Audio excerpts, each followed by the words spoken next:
Tikriausiai jau daug kartų girdėjai pasakymą, kad dirbtinis intelektas ateityje perims visus darbus. Įsivaizduok, pabundi pirmadienį rytą, pasiimi telefoną ir pamatai žinutę iš darbdavio. Nuo šiandien į darbą eiti nebereikia. Ne todėl, kad įmonė bankrutavo. Ne todėl, kad tave atleido dėl klaidos. Tiesiog tavo darbą nuo šiol atliks dirbtinis intelektas. Ir ne tik tavo. Tas pats vyksta ligoninėse, mokyklose, biuruose, ūkiuose, teismuose, statybose, reklamos agentūrose, net meno studijose. Gydytojų sprendimus priima sistemos, mokinius moko dirbtinis intelektas, sutartis rašo algoritmai, laukus prižiūri autonominės mašinos, o muziką, filmus ir paveikslus kuria programos. Pradžioje tai gali atrodyti net kaip stebuklas. Nereikia nustatyti rytinio žadintuvo. Jokių kamščių. Jokių viršininkų laiškų su žodžiais trumpai susiskambinkime. Jokių susitikimų, kuriuose visi apsimeta, kad klausosi. Staiga pasaulis lyg ir tampa paprastesnis. Bet po kelių dienų ateina daug rimtesnis klausimas. Iš ko tu gyvensi? Ir dar sunkesnis. Ką veiksi su savo gyvenimu, kai niekam nebereikia tavo darbo?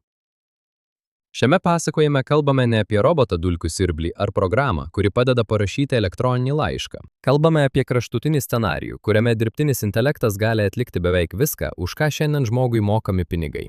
Tokia ateitis priverstų mus iš naujo apibrėžti 3 dalykus – pinigus, statusą ir prasmę. Pirmiausia, viskas atsitrenktų į pinigus. Šiandien dauguma žmonių gyvena ne todėl, kad turi gamyklą, serverių parką ar milijonus akcijų. Jie gyvena todėl, kad parduoda savo laiką, žinias, rankas, balsą, dėmesį ar kūrybą. Darbas yra tiltas tarp to, ką visuomenė sukuria, ir to, ką žmogus gali nusipirkti. O jeigu beveik visi darbai dingsta, tas tiltas subyra. Parduotuvės gali būti pilnos maisto. Vaistų sandėliai gali būti pilni. Dirbtinio intelekto valdomos sistemos gali gaminti elektrą, statyti namus ir auginti derlių pigiau nei bet kada anksčiau. Bet jeigu žmogus negauna pajamų, visa ta gausa jam tampa nepasiekiama. Visko yra, paslaugos veikia, parduotuvės pilnos, bet jis paprasčiausiai neturi pinigų tuo pasinaudoti. Tai reikštų ne abstrakčią ekonomikos krizę, o labai paprastus dalykus. Negali susimokėti už būstą, negali nupirkti vaikui reikalingų daiktų, negali padėti senstantiems tėvams, negali jausti saugus, net jeigu aplinkui technologijos veikia tobulai. Todėl pagrindinis klausimas būtų ne, ar dirbtinis intelektas pagamins pakankamai. Tikras klausimas būtų, kam priklausys tai, ką jis pagamins. Jeigu pažangiausias sistemas valdytų tik kelios milžiniškos įmonės, pasaulis galėtų tapti keistas, neįtikėtinai turtingas ir kartu neįtikėtinai nelygus. Vienoje pusėje būtų tie, kurie turi algoritmus, duomenų centrus, patentus ir infrastruktūrą.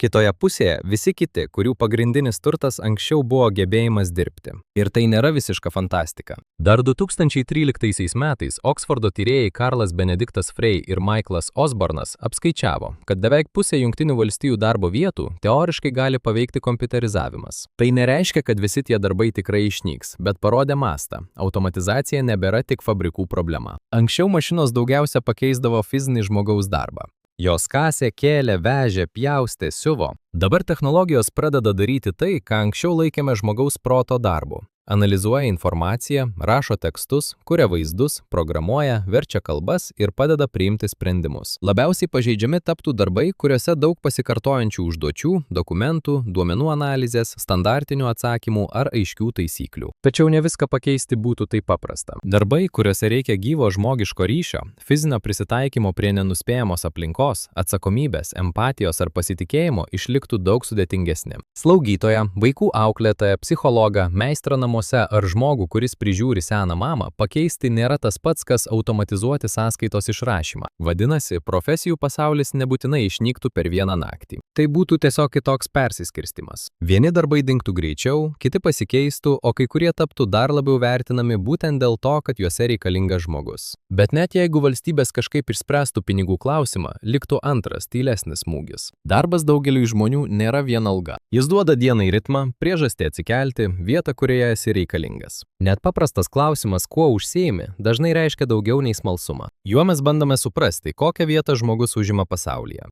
Jeigu profesijos išnyktų, milijonai žmonių netektų ne tik pajamų, bet ir paprasto atsakymo į klausimą, kas jie yra.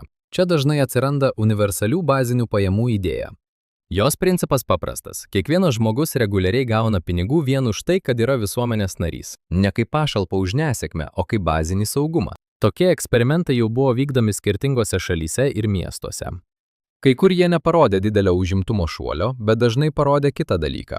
Žmonės jautė mažiau streso, daugiau stabilumo ir galėjo ramiau planuoti gyvenimą. Tačiau bazinės pajamos išspręstų tik dalį problemos. Jos gali nupirkti laiką, bet jos negali automatiškai nupirkti prasmės. Prasmė turėtų persikelti kitur. Į kūrybą, mokymasi, sportą, bendruomenės, šeimą, draugystės ir rūpinimąsi kitais. Gal žmogus pagaliau turėtų daugiau laiko vaikui, kuris šiandien dažnai gauna tik pavargusių tėvų veidus po ilgos darbo dienos. Gal senstantys tėvai nebebūtų lankomi tik sekmadienį, kai važiuoja apsipirkinėti. Gal artimi žmonės vėl taptų ne tuo, kam laiko lieka, o tuo, nuo ko gyvenimas prasideda. Skamba gražiai, bet tam reikėtų visiškai naujos kultūros. Juk šimtmečių žmogaus vertę matavome jo produktyvumu. Mokykla, šeima, politika ir verslas nuolat kartojo: būk naudingas.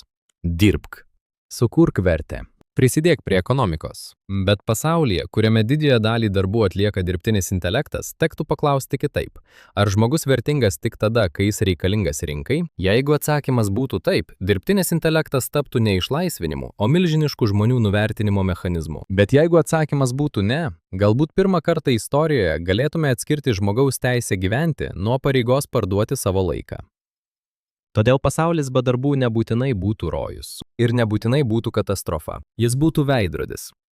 Labai ryškus veidrodis, kuriame pamatytume, kuo iš tikrųjų tikime. Ar sugebėtume sukurti pasaulį, kuriame žmogus turi teisę gyventi oriai net tada, kai jo darbo niekam nebereikia? Ar sugebėtume dalintis tuo, ką sukuria autonominės mašinos, o ne užrakinti visą naudą kelių savininkų rankose? Ar sugebėtume gerbti žmogų ne už pareigas, ne už atlyginimą, o už tai, kad jis yra žmogus? Galbūt didžiausias dirbtinio intelekto pavojus nėra tai, kad jis taps per protingas. Galbūt didžiausias pavojus yra tai, kad mes patys liksime per siaurai mąstantys. Turėsime technologiją, galinčią išlaisvinti žmonės nuo varginančio darbo, bet vis tiek kursime pasaulį, kuriame be darbo žmogus jaučiasi nereikalingas. Todėl klausimas nebebūtų tik, ką tu dirbi.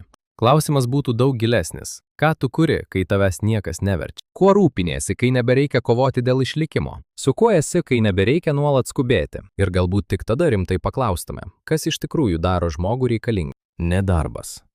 Ne tavo pareigos. Ne produktyvumas. O gebėjimas jausti, rinktis, kurti, rūpintis, mylėti ir būti šalia kitų. Ne tik tada, kai esame naudingi. Ne tik tada, kai uždirbame. O tiesiog todėl, kad esame žmonės.